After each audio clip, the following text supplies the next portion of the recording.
Hello， 大家好。在2023年的寒假，有10个同学来到了麦当庄园，在这里，他们度过了极其难忘的30天。接下来的几分钟，请留住你的脚步，听一听我们的故事。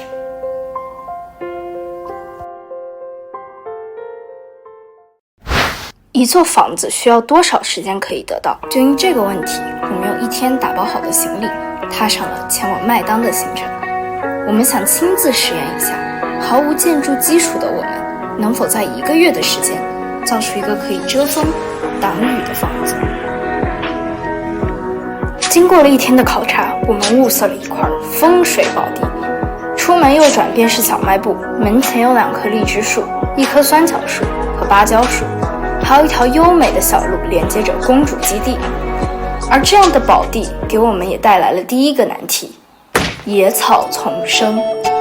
毫无准备的我们面对着及腰的野草，扛起了锄头，开始了长达6个小时的工作。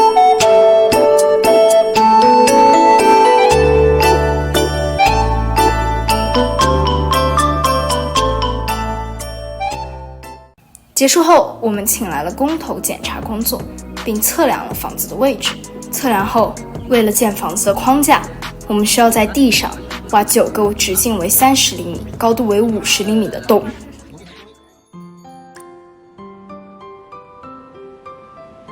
看着工头轻松刨坑的样子，我们充满了自信心，以为可以很快完成这项任务。但事实是，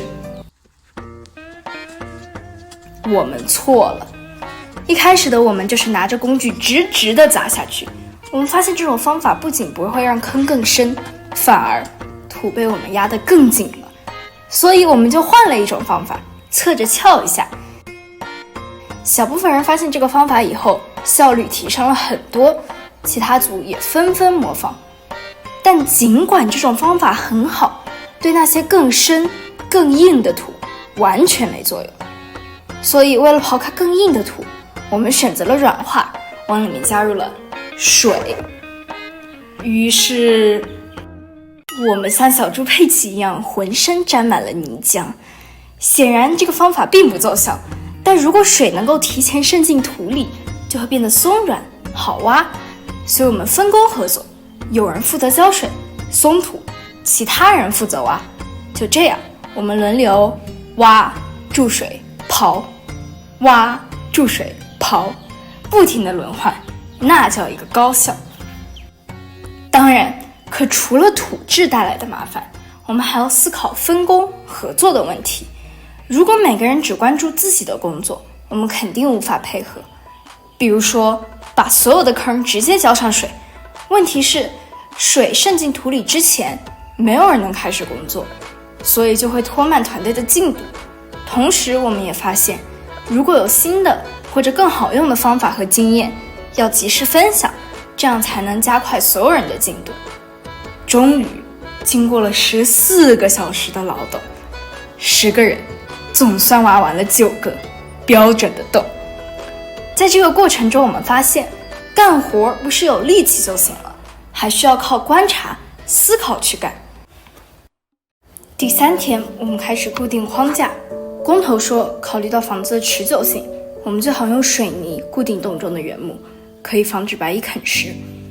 对一群不会做事的工地小白们，学习的工地第1项技能就是拌水泥。搅水泥固然简单，就是把石头、沙子、水泥、水和在一起，但是每一个重复的步骤都会让人精疲力竭。我们需要不断地运沙子和石头，不断地将沙子和石头装桶倒入盆中，再将搅好的水泥倒入坑中，循环循环循环。就这样又花了1整天填上了我们挖的9个洞。过程中我们体会到了工人干活的不易，我们只是重复填满几个坑，然而他们需要做的是建造一座房子，而且这样的工作需要重复几个月、几年甚至几10年。我们干了1天已经感觉无聊极了，而他们却要日复一日地面对这种辛苦又无趣的过程。晚上累瘫了的我们躺在舒服的床上，看到我们的良好生活条件，感叹能拥有这样自由的学习机会，不用为了生活所奔波，是一件多么幸福的事啊！第4天的上午，我们学习了钉钉子，把劈开的竹条固定在原木上。看工人做，感觉很简单，2下就好。而我们遭遇的却是钉子掉，钉子歪，不小心打裂了竹条，锤到自己的手，锤子掉，锤不动，钉子打歪了，拔不出来，等等。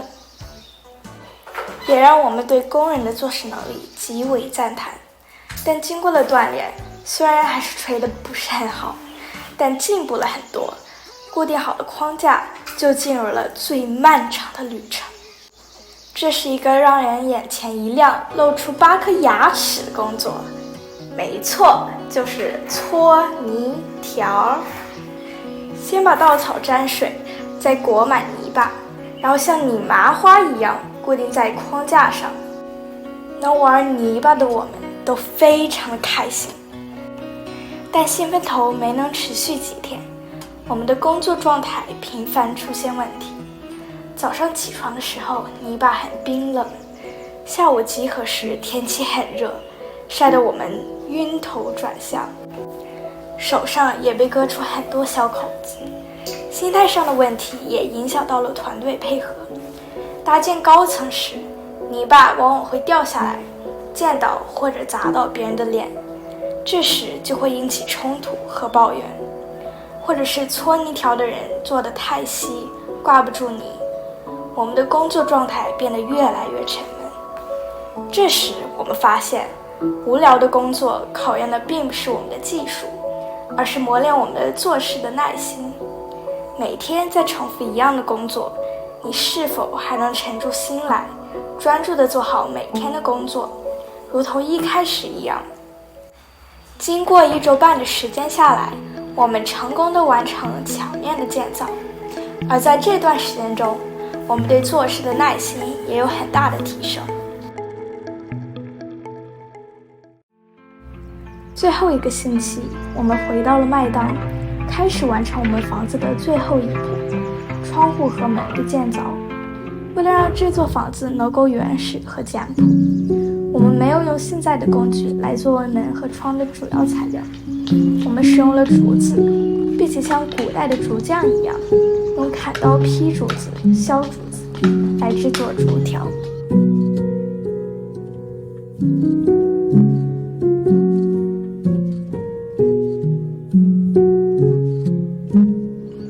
当然了，我们还是使用了一些现代的工具来辅助完成窗户和门的建造。比如，我们学习了空气枪的使用、切割机的使用。1星期以后，房子建完了，而我们的假期生活也告一段落。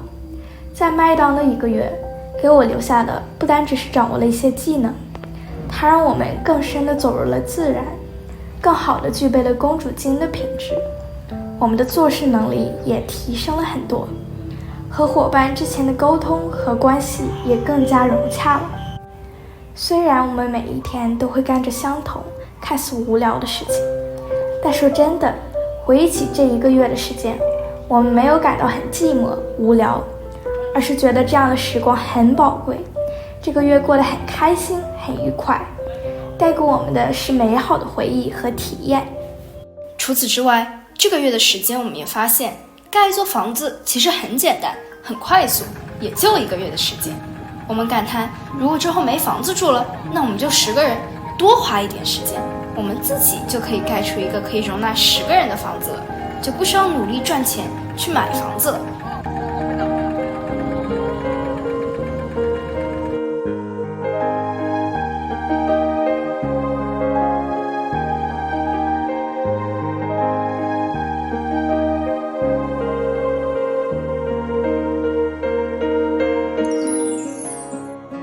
最后，感谢山长给我们提供了这次机会，感谢宋老师，感谢父母、瑶瑶姐姐的帮助，感谢所有同学给我带来的美好时光，感谢工头和工人给我们的指导，感恩世界，感恩天地万物。